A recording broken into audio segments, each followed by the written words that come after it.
요한계시록 1장 1절을 소개합니다. 예수 그리스도의 계시라. 이는 하나님이 그에게 주사 반드시 속히 일어날 일들을 그 종들에게 보이시려고 그의 천사를 그 종 요한에게 보내어 알게 하신 것이라. 요한은 하나님의 말씀과 예수 그리스도의 증거 곧 자기가 본 것을 다 증언하였느니라. 이 예언의 말씀을 읽는 자와 듣는 자와 그 가운데 기록한 것을 지키는 자는 복이 있나니 때가 가까움이라. 예, 이제 요한계시록 1장에서부터 이제 이렇게 대략 한 4장까지는 일곱 교회를 소개하면서 요한계시록의 서론에 해당이 되는 그러한 교회 요한계시록에서 아주 중요한 그러한 신앙의 기본 원리를 소개하고 이제 4장에서부터 인나팔 대접이라고 하는 이제 본격적인 이제 이러한 종말에 대한 예언들이 또 이렇게 소개가 되어집니다. 이 서론에서 우리 기독교 신앙의 가장 중요한 원리인 바로 7대 교리가 요한계시록도 역시 가장 중요한 내용으로 이렇게 우리에게 소개해 주고 있는 것을 알 수가 있습니다. 그중에 가장 이제 앞부분에서는 이 요한계시록을 우리가 배워가는 데 있어서 가장 중요한 특별히 종말론과 관련된 이러한 또 어려운 부분들을 우리가 배우는 데 있어서 가장 중요한 원칙은 오직 성경 신앙, 오직 성경을 믿는 그러한 방식으로 종말론을 접근해야 된다라고 이렇게 소개합니다. 또 종말을 살아가는 성도들에게 있어서 환상이라든가 무슨 이상한 꿈이라든가 이상한 방언이라든가 이러한 이상한 은사 체험이라든가 이런 거 쫓아다니지 말고 오직 성경 말씀을 믿고 의지하면서 그 성경 말씀을 연구하면서 그 성경에서 가르치는 가장 중요한 그런 핵심 교리들을 열심히 배우고 그걸 실천하면서 살아가는 이걸 성경 신앙이라고 말합니다. 그래서 요한계시록 1장에서도 우리 성도들에게 당부하고 권면하고 싶은 가장 첫 번째 권면으로서 성도들은 종말이 가까울수록 또 사회가 혼란스러울수록 또 수많은 핍박과 어려움이 있을수록 오직 성경 신앙에 집중하라라고 그렇게 권면을 합니다. 예수 그리스도의 계시라. 그리고 이제 반드시 속히 일어날 일들을 이제 가르쳐 줄 것이다. 예수님의 이러한 재림과 또 우리의 천국과 이런 영원한 삶에 대해서 좀 더 많은 그런 종말론과 관련된 이러한 내용들을 이제 가르쳐 주고자 한다라는 것이에요. 이것은 요한은 하나님의 말씀과 예수 그리스도의 증거, 곧 자기가 본 것을 이제 우리에게 다 가르쳐 주는 것이다. 이렇게 말합니다. 그래서 사도 요한도 내가 환상을 봤다. 이렇게 말하지 않고 하나님의 말씀, 바로 예수님을 통해서 주신 그 하나님의 말씀, 또 자신에게 주신 그 하나님의 말씀을 이제 너희에게 증거하려고 하는 것이다. 환상을 너희에게 권면하고 이런 게 아닙니다. 바로 하나님의 말씀 또 예수님의 증거 그동안 예수님을 따라다니면서 배웠던 그 예수님의 말씀들 바로 그것을 증거 증언, 이 증언, 증거 이런 단어들도 다 학문적인 단어입니다. 이렇게 환상을 체험, 경험케 하는 이런 게 아니라 바로 이 말씀을 증거, 가르쳐 주겠다라는 거예요. 깨우쳐 주겠다라는 거예요. 이 말씀을 잘 너희에게 소개해 주겠다라는 것입니다. 왜냐하면 이 예언의 말씀은 이제 우리가 베드로 후서에도 그렇고 또 디모데서에도 그렇고 어 이 성경은 사사롭게 그렇게 푼 것이 아니다. 그러면서 하나님의 감동으로 성령의 그러한 감동으로 주신 것이다. 하나님의 말씀으로서 주신 것이다. 이렇게 표현을 합니다. 근데 요한은 이렇게 표현하는 거죠. 이 예언의 말씀을 읽는 자와 듣는 자와 그 가운데 기록한 것을 지키는 자들이 복이 있다. 왜냐하면 이거는 예수 그리스도의 계시, 하나님의 말씀이기 때문에 그렇다라는 거예요. 이게 이제 그렇게 바울적인 표현과 베드로적인 표현이 있고 이제 사도 요한적인 표현이 있는 겁니다. 바로 성경은 하나님의 말씀이요 예수 그리스도의 계시이기 때문에 이 성경의 말씀을 잘 읽고 또 듣고 그 가운데 기록한 것을 실천하면서 이렇게 성경과 함께 살아가는 이러한 성경 신앙을 실천하게 될 때에 가장 큰 복을 받는다라는 거예요. 예. 체험 중심의 신앙이 아닙니다. 기복주의 신앙이 아닙니다. 신비주의 신앙이 아닙니다. 은사 체험적인 성령 세례 받아야 된다라고 그러면서 무슨 능력 세례 받아야 된다라고 이건 다 경건주의와 이건 오순절파와 신비주의에서 주장하는 그러한 기독교적 형태이지 우리 정통 기독교에서 어거스틴이라든가 칼빈이라든가 웨스트민스터 총회를 통해서 물려준 그러한 형태의 기독교가 아닙니다. 정통 기독교는 오직 성경을 배우고 사랑하고 그 성경을 열심히 실천하는 그러한 성경 신앙인 것입니다. 그리고 인제 요한계시록에서는 몇 번의 이 복이여라고 하는 부분이 시편처럼 소개가 됩니다. 14장 13절이나 16장 15절, 19장 9절 또 이러면서 22장 14절에 마지막에 가서도 또 복이여라고 이렇게 또 외치면서 그 각각의 복이 뭔가 보면은 다 대부분 우리 7대 교리와 관련해서 이렇게 성경을 아는 것이 복이다. 또 예수 그리스도를 아는 것이 복이다. 또 이신칭의의 이런 구원의 위대한 복, 죄 씻음을 받는 것이 복이다. 또 하나님의 교회 안에서 이렇게 하나님의 나라를 건설해 가는 게 복이다. 이렇게 7대 교리와 이렇게 잘 관련되어 있는 것을 알 수가 있습니다. 그리고 이 성경에 대한 이 부분은 이제 마지막에 가서 결국 22장 그 19절에 만일 누구든지 이 두루마리의 예언의 말씀을 예언의 말씀에서 제하여 버리면 하나님이 두루마리에 기록된 생명나무와 및 거룩한 성에서 참여함을 제하여 버릴 것이다. 이러면서 18절에는 누구든지 이것에 외에 더하면 하나님이 이 두루마리에 기록된 재앙을 그에게 더하실 것이요. 이러면서 오직 이 말씀에 어떠한 것도 가감하지 말고 오직 이 성경 말씀만 의지하고 믿으면서 그렇게 살아가라. 이렇게 요한계시록 끝에도 그렇게 당부하고 있습니다. 이렇게 성경 신앙, 성경을 가지고 우리의 종말론의 이런 부분들도 배워가는 것이지 또 최근에 등장하는 무슨 천국과 지옥 간증이라든가 입신 체험이라든가 이런 거에 속으면 안 됩니다.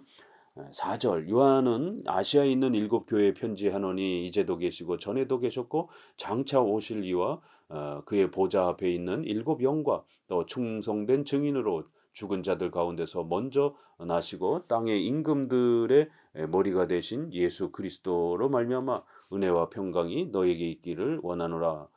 우리를 사랑하사 그의 피로 우리 죄에서 우리를 해방하시고 그의 아버지 하나님을 위하여 우리를 나라와 제사장으로 삼으신 그에게 영광과 능력이 세세토록 있기를 원하노라. 아멘. 볼지어다 그가 구름을 타고 오시리라. 각 사람의 눈이 그를 보겠고 그를 찌른 자들도 볼 것이요 땅에 있는 모든 족속이 그로 말미암아 애곡하리니 그러하리라. 아멘. 이제 두 번째는 요한계시록에서 우리가 배워야 될 가장 중요한 핵심 교리는 바로 예수 그리스도 기독론에 대한 부분이 아주 집중되어 있는 것을 또 봅니다. 결국 종말론의 교리도 이렇게 우리에게 예수 그리스도가 누구인지 그 예수님을 통해서 우리가 어떻게 구원받는지 이런 기독교 핵심 교리를 가르치는 것이지 갑자기 무슨 휴거 날짜를 계산하고 무슨 천년왕국 장소를 특정하고 이러는 게 아닌 것입니다. 이제 일곱 교회에게 편지한다 그러면서 이것도 일곱은 완전 숫자이기 때문에 하나님의 교회 전체를 대상으로 유형교회를 대상으로 하는 것이지 특별히 일곱 교회만 이야기하고 여덟 번째 교회는 제외하고 이런 게 아닙니다. 교회가 얼마나 많았는데 일곱 교회만 소개하면 어떡하겠습니까? 7일은 완전 숫자이기 때문에 이 땅에 존재하는 모든 유형교회에게 주는 위로의 하나님의 말씀을 너에게 전하겠다라는 것이에요. 이제도 계시고 전에도 계셨고 장차 오실 이 이렇게 예수 그리스도를 어떻게 표현하십니까? 지금도 계시고 그분은 과거에도 계셨고 또 장차 재림하실 그러한 예수님이다. 이렇게 하면서 예수님을 알파와 오메가 이렇게도 표현하고 예수님을 시간과 관련해서 과거에도 현재에도 미래에도 존재하는 영원히 존재하는 자존하시는 예수 그리스도다. 이렇게 표현을 합니다. 이런 표현은 이제 구약의 요한복음 1장에 태초에 하나님이 계셨다. 하나님의 말씀과 함께 또 계셨다. 그 말씀이 바로 하나님이다. 이런 연속된 표현을 통해서 예수님의 영원하신 그런 존재, 또 예수님의 자존성, 지존자이신 그런 예수님의 절대전능한 신적인 권능 이런 거를 이제 표현할 때 이렇게 시간과 관련해서 예수님은 과거, 현재, 미래 전체 속에 존재하시는 영원토록 존재하시는 그러한 전지전능하신 예수님이다 이렇게 표현하고 또 그의 보좌 앞에 있는 일곱 영과 이렇게 있어요. 여기도 일곱 영이 일곱 개 있다라는 거예요. 그래서 여기에서 말하는 영은 성령을 이렇게 또 표현을 합니다. 그래서 예수님은 항상 성령을 보내시는 그러한 자로서 또 요한복음에 소개되어지고 있습니다. 그래서 그의 보좌 곁에 일곱 영이 성령께서 또 그렇게 함께 하시는 삼일체의 이러한 또 표현으로서도 이렇게 또 표현하고 있습니다. 음, 예수 그리스도께서 보혜사 성령 또 성령을 이 땅에 보내셔서 우리를 성경으로 초대하시고 중생의 역사의 은혜를 주셨고 이 땅에 유형교회를 형성해서 그리스도가 그 교회의 머리가 되셔서 성령을 통해서 통치하시겠다라고 하는 이런 요한복음의 약속이 여기서는 이렇게 일곱 영과 또 충성된 증인으로 죽은 자들 가운데에서 먼저 나시고 땅의 임금들의 머리가 되신 예수 그리스도로 말미암아 이제 뒤에 부분을 예수 그리스도로 이제 이렇게 볼 수 있고 이전에도 계시고 전에도 계셨고 장차 오실 이 이렇게 해서 이것은 또 성부로도 또 이렇게 볼 수도 있습니다. 그래서 그렇게 보면 성부, 성자, 성령의 또 이제 이러한 표현도 될 수가 있습니다. 어, 뒷부분을 예수님과 관련해서는 또 어떻게 표현을 하냐면 충성된 증인으로 죽은 자들 가운데서 먼저 나신 이 이렇게 해서 예수님의 이 땅에 오셔서 성육신하시고 또 십자가에 죽으시고 또 부활하신 이러한 예수님의 중보 사역을 이렇게 아주 한마디로 가장 핵심적으로 딱 요약해서 또 이렇게 예수님의 이성 일인격과 예수님이 선지자직, 제사장직, 왕직을 감당하면서 우리를 죄에서 구원하시는 이러한 중보 사역을 이루신 예수 그리스도. 그래서 영원히 존재하시는 성부 하나님, 또 그 곁에 계시는 성령, 그리고 죽었다가 다시 또 그렇게 살아나신 예수 그리스도께서 이렇게 통치하시고 다스리며 이제 일곱 교회에게 또 그렇게 주시는 말씀이다. 이렇게 표현을 하는 것입니다. 그래서 성부, 성자, 성령으로 또 이렇게 표현하실 수 있고 또 음, 예수 그리스도와 관련해서 좀 더 보게 되면 예수님도 지존하시고 자존하시는 영원히 존재하시는 또 그러한 예수님으로서 조금 더 그렇게 강조적 입장으로도 또 그렇게 볼 수가 있습니다. 그러한 삼일체 하나님께서 또 예수님께서 일곱 교회를 지키시고 교회 머리가 되셔서 그 교회를 반드시 성령을 보내셔서 교회를 통치하시고 다스리시고 보호해 주시는 그런 분으로 계신다라는 것이 그의 피로 우리를 죄에서 우리를 해방하시고 예수님이 이 땅에 오신 것은 부자로 만들기 위해서 부자 국가로 만들기 위해서 또 그런 사회 정의를 일으키기 위해서가 아니라 그의 피로 우리를 죄로부터 사망의 죄로부터 그렇게 하나님 앞에 그 정죄와 형벌로부터 우리를 구원해 주시는 해방시켜 주시는 바로 그러한 예수님이셨다. 그의 아버지 하나님을 위하여 이제 우리를 나라와 제사장으로 삼으신 그렇게 우리를 구원하시고 난 이후에 이제 이 땅에 유형교회를 세워주셔서 우리가 제사장 역할을 하면서 이방인들을 또 그렇게 수많은 불신자들을 또 그렇게 복음으로 초대하는 그런 하나님의 나라와 또 그런 제사장 역할을 하는 유명한 베드로 전서에서 너희는 거룩한 족속이요 왕 같은 제사장들이요 택하신 백성이요 하나님의 나라요 이런 아주 어마어마한 표현이 있죠. 이러한 우리의 신분과 정체성을 가르치는 바로 그러한 표현이 여기서도 똑같이 나옵니다. 그래서 우리가 이 땅에 하나님의 나라로서 유형교회를 이루어가는 그러한 또 중요한 사명을 감당하는 그런 자로 또 우리를 그렇게 초대해 주셨다라는 것이에요.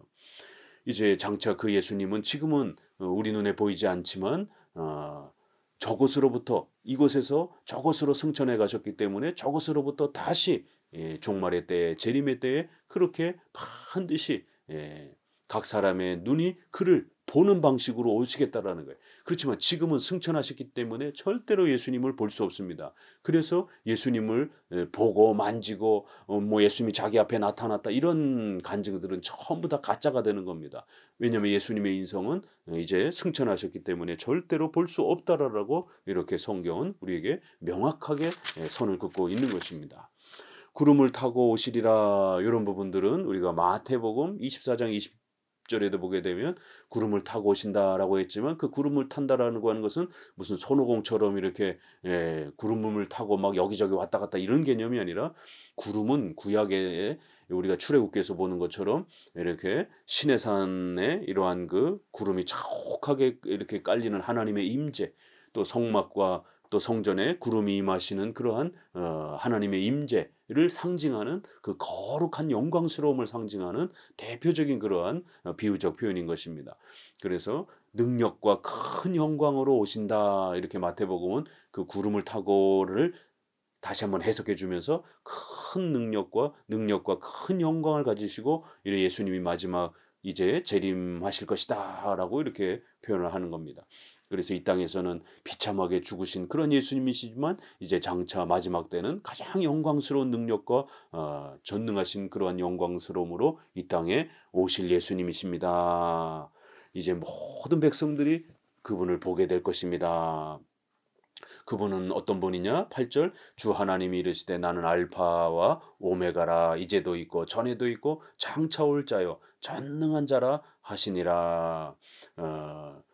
이것은 삼일체 하나님께서 이렇게 표현하는 걸로 이렇게 표현할 수도 있고 또 예수님이 또 이렇게 자신을 또 표현하는 것으로 볼 수도 있습니다. 예수님이 이렇게 오실 것이다라고 이렇게 앞에 부분에서 표현했고 이제 그 예수님이 나는 알파요 오메가요 이제도 있고 전에도 있고 장차 올 자다라고 이렇게 표현하는 걸로 볼 수도 있고 또 이것은 삼위일체 하나님께서 같은 목소리로 그렇게 하나님의 전능하심과 자존성을 교회를 보호하시고 지키시는 하나님은 이렇게 알파요 오메가 처음과 끝 전체를 작정과 섭리로 지배하시는 전지전능하신 하나님 이런 표현인 겁니다. 시작과 끝 이런 표현들을 또 과거, 현재, 미래에 존재한다. 이것은 이렇게 시간과 관련해서 또 공간과 관련해서 이렇게 표현할 때에 하나님의 전능하심을 표현하는 신구약의 대표적인 표현입니다. 시작과 끝을 지배하시고 계획하시고 작정하시는 하나님, 과거와 현재, 미래에 영원토록 영원까지 존재하시는 천지전능하신 자존하시는 스스로 존재하시는 전지전능하신 그러한 전능하신 자라 이렇게 다시 또 한번 표현하는 것처럼 바로 교회를 보호하시는 분은 이렇게 전지전능하신 하나님이요 온 우주 만물을 다스리는 창조주요 심판주시고 또 그 예수 그리스도는 교회의 머리가 되셔서 성령 하나님을 보내셔서 유형교회를 이 땅의 교회를 보호하고 지키시는 그러한 하나님이시다. 이렇게 삼일체 하나님 또 기독론을 이성 일인격 그리스도를 소개하는 아주 장엄한 그러한 내용이 요한계시록 앞부분에는 제일 먼저 이렇게 삼일체 하나님과 또 예수 그리스도가 누구이신지를 우리에게 다시 한번 이렇게 아주 핵심적으로 소개합니다. 9절 나 요한은 너희 형제요 예수의 환난과 나라와 참음에 동참하는 자라 하나님의 말씀과 예수를 증언하였으므로 말미암아 밤모라 하는 섬에 있었더니 주의 날에 내가 성령에 감동되어 내 뒤에서 나는 나팔 소리 같은 큰 음성을 들으니 이르되 내가 보는 것을 두루마리에 써서 에베소, 서머나, 버가모, 두아디라, 사대, 빌라델비아, 라오디게아 등 7교회에 보내라 하시기로 몸을 돌이켜 나에게 말한 음성을 알아보려고 돌이킬 때에 7 금촛대를 보았는데 촛대 사이에 인자 같은 이가 발에 끌리는 옷을 입고 가슴에 금띠를 띠고 그의 머리와 털의 희기가 흰 양털 같고 눈 같으며 그의 눈은 불꽃 같고 그의 발은 풀무불에 단련한 빛난 주석 같고 그의 음성은 많은 물소리와 같으며 그의 오른손에 7별이 있고 그의 입에 좌우에 날선검이 나오고 그 얼굴은 해가 힘있게 비치는 것 같더라. 내가 볼 때 그의 발 앞에 엎드려 죽은 자 같이 되매 그가 오른손으로 내게 얹고 이르시되 두려워하지 말라. 나는 처음이요 마지막이니 곧 살아있는 자라 내가 전에 죽었노라 볼지어다 이제 세세토록 살아있어 사망과 음부의 열쇠를 가졌느니 그러므로 내가 본 것과 지금 있는 일과 장차될 일을 기록하라. 내가 본 것은 내 오른손에 7별의 비밀과 또 7금촛대라. 7별은 7교회의 사자요 7촛대는 7교회니라. 이제 뒷부분을 우리가 전체적으로 보는 것처럼 바로 예수 그리스도를 다시 한번 설명합니다. 앞부분에서는 삼일체와 관련해서 이렇게 예수님을 또 제2 위격이신 예수님을 소개하는 그런 모습이었다라면, 이제 본격적으로 예수님의 그러한 이성 1인격이신 예수님, 또 우리를 위하여 선지자직, 제사장직, 왕직의 역할의 중보 사역을 감당하신 예수님, 또 그러한 삼직을 낮아지시고 높아지시는 이러한 또 중보 사역 속에서 우리를 구원하시기 위하여 행하신 그러한 예수님으로 소개합니다. 낮아지심은 우리가 대략 5개, 높아지심은 4개, 이렇게 구별하는 9가지의 내용이 사도신경의 가장 핵심적인 것이죠. 이건 이제 기억 차원에서 다시 한번 또 우리가 기억해 봅시다.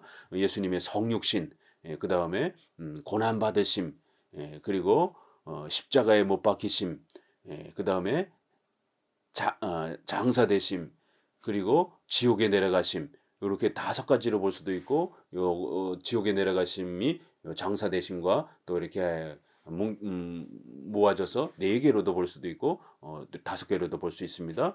성육신하심, 고난받으심, 십자가에 못 박혀 죽으심, 장사되심, 지옥에 내려가심, 그리고 높아지심은 부활하심, 승천하심, 하나님 우편에 앉아 계심, 그 다음에 재림, 이렇게 9가지가 우리를 위하여 낮아지시고 높아지시면서 중보 사역을 이루신 가장 중요한 그리스도의 사역들입니다. 바로 이러한 것들을 우리가 이해하고 믿을 때에 구원을 받는 것입니다. 예수님의 얼굴을 보고 만지고 이래서 구원받는 게 아닙니다.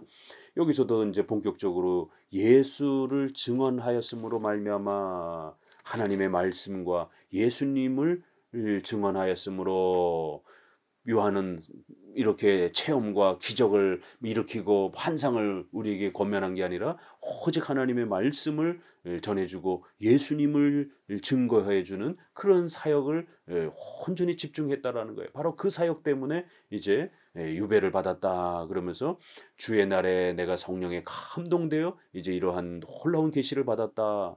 특별히 여기 주의 날이라고 하는 것은 우리가 고린도전서 16장 2절에도 그렇고 사도행전 20장 7절에도 또 이렇게 안식구 첫날, 또 주의 날, 이런 표현들을 통해서 이제 안식일이 아니라 주일로 이렇게 예배의 날이 바뀌어가는 신약의 아주 중요한 주일 성수의 변화에 대한 아주 근거 구절입니다. 주님의 날, 그래서 주님이 부활하신 날, 이걸 줄여서 주일 이렇게 표현을 하는 것입니다. 주의 날에 그렇게 성령의 감동하심을 통해서 두루마리에 써져 있는 그러한 신비로운 계시를 받았다라는 거예요. 그래서 이렇게 아시아 지역 이러한 그 쪽에 있는 7교회를 소개하면서, 이렇게 유형 교회가 대표적인 7교회를 이제 소개하면서 각각의 교회에 또 주는 권면을 이제 너희들에게 소개할 것이다 이러면서, 그런데 보니까 금촛대를 보았는데 그 촛대 사이에 이렇게 인자 같은 이가 계시더라. 그러면서 인자라는 말은 예수님이 자신을 설명할 때 가장 많이 즐겨 사용하셨던, 자신의 별명처럼 사용하셨던 그런 표현입니다. 인자라는 표현은 다니엘서에서 나오는 바로 미래에 오실 중보자 메시아를 가르칠 때에 인자라는 표현을 사용합니다. 바로 그 메시아다. 바로 구약에서 약속한 그 인자, 그 메시아가 바로 나다. 이렇게 표현할 때 그 인자라는 단어를 메시아로서, 중보자로서 그렇게 사용한 단어입니다. 바로 그 중보자, 메시아 같은 분이 서 있는데 그분의 모습이 어떤가? 무슨 이제 여기서 예수님의 모습은 요걸 문자 그대로 또 이렇게 적용하면 안 됩니다. 예수님의 그 영광스러움과 거룩하심을, 이렇게 예수님의 전능하심을 이제 이러한 마치 군인 장수로, 이렇게 전쟁터에 출병하는 그런 군인 장수로 이렇게 표현을 합니다. 발에 끌리는 옷을 입고 가슴에 띠는 띠를 입고 또 이렇게 장수이면서도 또 왕 같은 그런 모습으로 이렇게 표현을 하는 거예요.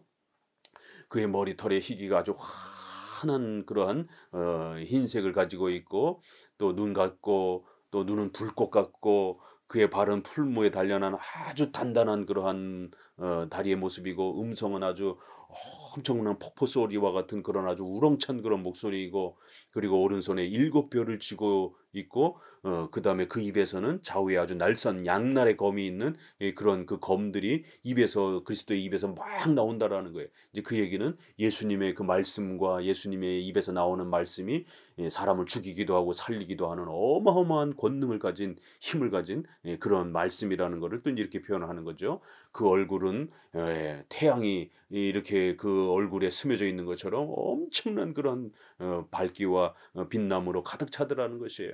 그래서 그 인자 앞에 두렵고 떨면서 그렇게 제대로 설 수조차도 없어서 죽은 것처럼 그렇게 엎드러져 있었다라고 이렇게 표현합니다. 이렇게 예수님이 얼마나 전지전능하시고 영광스러운 분으로 이제 장차 오실 것인지를 우리에게 소개하면서 이제 그 예수님이 오셔서 말씀하시기를 나는 처음이요 마지막이다. 곧 살아있는 자라. 그렇지만 내가 전에 죽었었다. 그렇지만 이제 지금 내가 살아있다. 이렇게 세세토록 또 앞으로 계속 살아일 것이다. 그리고 사망과 음부의 이러한 열쇠를 통치권을 내가 가지고 있다. 이렇게 천국과 지옥 전체를 지배하는 그러한 권능과 권세를 가지고 있다. 이렇게 말합니다. 계속 앞부분에서 알파와 오메가요. 이제도 계시고 전에도 계시고 장차 오실리라. 또 여기도 처음이요 마지막이라. 이제도 있고 또 과거에는 또 내가 죽었다가 또 지금은 살아있고 또 앞으로는 영원토록 그렇게 살아있는 자다. 이러면서 모든 권세를 다 가지고 있다. 이렇게 표현을 하면서 너가 이제 예수님으로부터 이제 듣는 이 말씀을 백성들에게 잘 전해주라는 것이에요. 예. 오른손에 7뼈의 비밀과 또 7금촛대를 가지고 있는 바로 교회의 머리가 되시고 교회를 통치하시는 그러한 예수님이시다. 이렇게 소개하면서 7금촛대를 7 교회로 이렇게 소개를 하고 7별은 어떤 분들은 천사라고 해석하지만 이 부분에서 우리 종교개혁자들은 또 웨스민스터 총회학자들은 대부분 이건 목사로 해석을 합니다. 7별은 목사로서의 그러한 위치를 소개를 합니다. 그만큼 목사의 위치가 중요하다는 걸 강조하는 겁니다. 목사만 더 중요하다 이런 뜻이 아니라 목사는 성경을 가르치는 직분이기 때문에 프랑스 신조 25조에 있는 것처럼 목사가 없이는 교회가 존재할 수 없다. 이런 유형교회적 특성을 말할 때 이러는 겁니다. 성도가 아무리 많아도 교회라고 하지 않습니다. 목사가 있어야 조직교회로서의 그러한 유형교회가 교회법적으로 완성이 되는 것입니다. 성경을 전문적으로 가르칠 수 있는 목사가 없으면 성경이 존재하지 않으면 교회가 있을 수 없다라는 이제 그러한 유형교회적 특징을 말하는 것입니다. 이건 장로교회의 아주 중요한 그러한 목사에 대한 이해요. 또 교회의 대표자로서 목사가 가르치는 설교와 성례와 권징의 이러한 삼직을 대표권을 갖고 있는 그러한 목사의 이러한 위치 때문에 이렇게 별은 목사요. 그리고 이 땅의 유형교회의 이러한 그 통치권과 또 다스림과 또 이러한 교회의 설교와 성례권을 가지고 있는 이러한 목사의 위치를 다시 한번 이렇게 설명하는 이건 아주 전형적인 장로교회적인 그런 관점이죠. 이런 회중교회라든가 이런 독립파에서는 왜 목사만 여기에서 구별을 하느냐? 이거는 그냥 천사다. 또 아니면은 그냥 전체 성도다. 이렇게 해석을 하려고 하지만 7별은 우리 장로교 목회자들은 전부 목사로 해석해 왔다라는 걸 꼭 기억하셔야 됩니다. 유형교회의 이러한 성경을 가르치는 목사를 그리스도께서 오른손에 잡고 있고 또 7교회를 또 그렇게 붙잡고 계시며 교회의 머리가 되셔서 목사들을 통해서 하나님의 말씀을 가르치면서 교회를 세워가시는 그러한 예수님으로서 이렇게 장로교회를 세워가시는 그러한 분으로서 1장은 마무리를 하고 있습니다.